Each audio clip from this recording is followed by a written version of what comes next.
In order to transfer your call, you will press the transfer key. Then you will enter either an extension or a full number to dial to transfer to.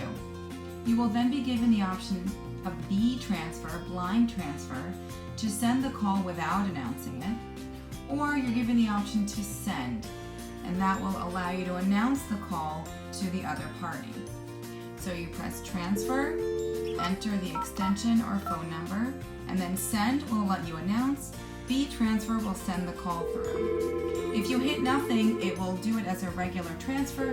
You can announce the call, tell them who you'd like to transfer to, and then push transfer in order to complete the transfer through.